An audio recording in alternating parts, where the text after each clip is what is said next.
भाषणात पंच, स्लोगन, शायरी कशी वापरायची? कारण मी बऱ्याच वेळा सांगत असतो की पंच वापरा, स्लोगन वापरा, शायरी वापरा. त्याच्यामुळे आपलं भाषण धमाकेदार होतं, स्टेज गाजवायला थोडीशी मदत होत जाते. पण बऱ्याच जणांचे प्रश्न आहेत किंवा वापरायचे तर कसे वापरायचे?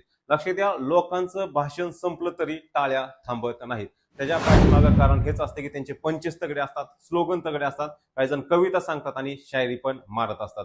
बघा, काही जणांचं भाषण असं पण कधी कधी होतं की ज्यावेळेस आपण बघतो त्यावेळेस आपल्याला बोर होतं. कारण रिझन त्याच्या पाठीमागे असतं की त्यांच्यामध्ये काही मसालाच नसतो. आणि काहींचं भाषण असं होतं की ज्यावेळेस ते बोलायला सुरुवात करतात, लोक मोबाईल काढतात आणि मोबाईलमध्ये शूट काढून ते व्हायरल करतात, शेअर करतात.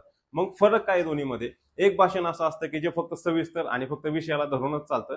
लोकांनाच फक्त विषयाला धरून भाषण चालत नाही, त्याच्यामध्ये त्यांना पंचेस चालतात, स्लोगन चालतात आणि शायरी पण चालत असते. कारण मसालेदार धमाकेदार भाषण होण्यासाठी ह्या गोष्टी खूप गरजेच्या असतात. तर लक्षात घ्या, योग्य त्या ठिकाणी जर तुम्ही पंचेस वापरले तर लोकांना बोर होत नाहीत किंवा वायफट पण वाटत नाहीत. पंचेसच्या काही लाईन असतात, काही स्टोरीज तुम्ही सांगू शकता, काही शायरी सांगू शकता की ते आपल्याला जमलं पाहिजे. चला, आजच्या व्हिडिओमध्ये हे तुम्हाला मी शिकवूनच देतो. कारण बऱ्याच वेळा मी सांगितलेलं आहे की शायरी वापरा, पंच वापरा, आणि तुम्ही म्हणता तसं दाखवा ना, एकदा तरी एक्झाम्पल दाखवा. तर बघा, माझं नाव सनी चाबुक सर आहे. गेली 10 ते 12 वर्ष झालं मी स्टेजवरती बोलतोय, लोकांना स्टेजवरती बोलायला शिकवतोय, भाषण कला पण शिकवत आलेलो आहे. भाषण हे फक्त माहिती देण्यासाठी नसतं, तर लोकांच्या मनात उतरण्यासाठी असतं. योग्य वेळी जर योग्य शब्द तुम्ही वापरले, योग्य पंचस तुम्ही वापरला, तर तुमचं भाषण लोकांच्या लक्षात राहतं आणि आयुष्यभर पण लक्षात राहू शकतं. अशा पद्धतीने आपण पंचेस वापरायचे आहेत. तर सुरुवातीला लक्षात घ्या, पंच द्यायचा. स्टार्टिंगच भाषणाची पंचने करायची. ज्यावेळेस तुमच्या भाषणाची सुरुवात पंचने होते, लोक तुमच्याकडे लक्ष देतात. कारण भाषण सुरू होत असताना लोकांचं लक्ष इकडे तिकडे जातं, मोबाईलमध्ये जातं, कोणी उठून जाण्याचा पण प्रयत्न करत असते. एक एक्झाम्पल, सिंपल एक्झाम्पल आहे की जिंकणारे लोक काही वेगळं करत नाहीत. प्रत्येक गोष्ट फक्त वेगळ्या पद्धतीने करत असतात. तर आज पण आपण काही वेगळं भाषण ऐकणार आहोत, तर तुम्ही लक्ष देऊन ऐकायचं आहे. असं बोलल्यानंतर लोकांचं लक्ष आपल्याकडे अट्रॅक्ट होत असतं.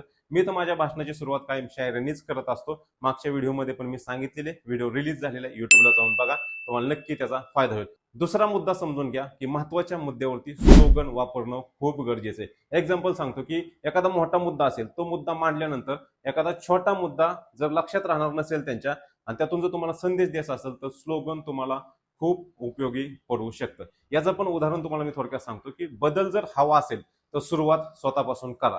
हा एक स्लोगन आहे. किंवा तुम्ही महापुरुषांचे पण स्लोगन वापरू शकता.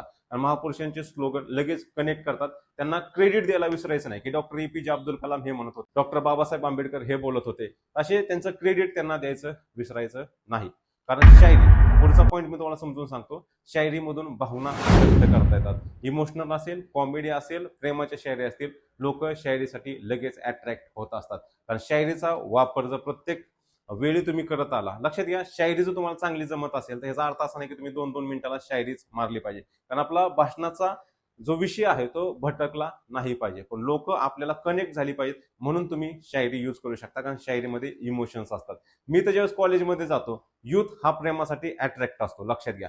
मग ते प्रेमात पडतानाच्या पण शायरी मी सांगत असतो, प्रेमात पडल्यानंतर कशी वाट लागू शकते, कसं चांगलं होऊ शकतं, याच्यावरच्या पण शायरी माझ्याकडे आहेत. मी सुरुवात शायरीने करतो, एंड शायरीने करतो.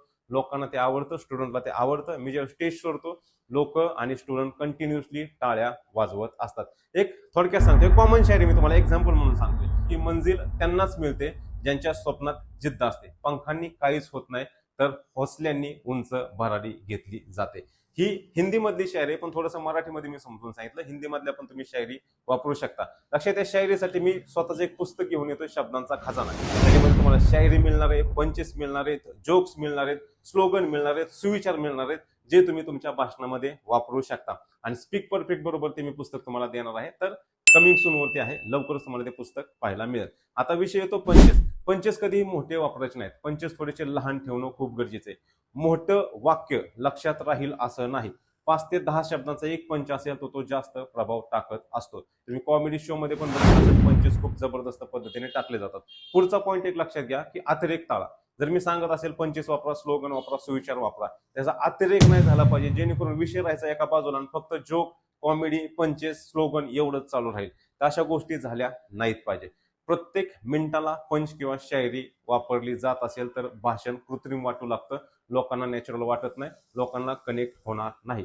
चवीनुसार, जसं म्हणतो ना चवीनुसार आपण मीठ वापरतो, तसंच सेम लोकांच्या मूडनुसार शायरी किंवा पंचेस वापरायचे आणि स्लोगन वापरायचे. लक्षात घ्या, हे सगळं मी करतोय, जबरदस्त लोकांचा रिस्पॉन्स येतो. म्हणून आजपर्यंत जवळजवळ 1,500च्या वरती मी सेमिनार दिलेले, एकही सेमिनार माझं फेल नाही. मी गेल्यानंतर लोकांनी नावच काढलेलं आहे.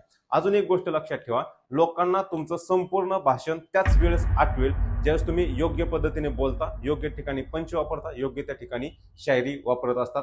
वर्षानुवर्ष तुमचं भाषण आणि तुम्हाला ते लक्षात ठेवतील आणि वेगवेगळ्या कार्यक्रमाला तुम्हाला बोलवायला सुरुवात करतील. तर लक्षात घ्या, भाषण खूप सोपं आहे. फक्त ह्या सगळ्या गोष्टी जर तुम्ही त्याच्यामध्ये ऍड केल्या तर 100% तुम्हाला मदत होत असते. हा जर व्हिडिओ तुम्हाला आवडला असेल, यातून जर तुम्हाला जास्त माहिती मिळत असेल तर नक्की कमेंट करा, माझ्या चॅनलला सबस्क्राईब करा, कमेंटमध्ये प्रश्न विचारा, त्याचे उत्तर मी देण्याचा तुम्हाला प्रयत्न करणार आहे. आणि पब्लिक स्पीकिंग जर शिकायचं असेल तर माझा चॅनल फॉलो करा, सबस्क्राईब करा. नक्कीच कोणतेही स्टेज गाजवण्यासाठी मी तुम्हाला सज्ज करणार आहे. Perfect, let's begin.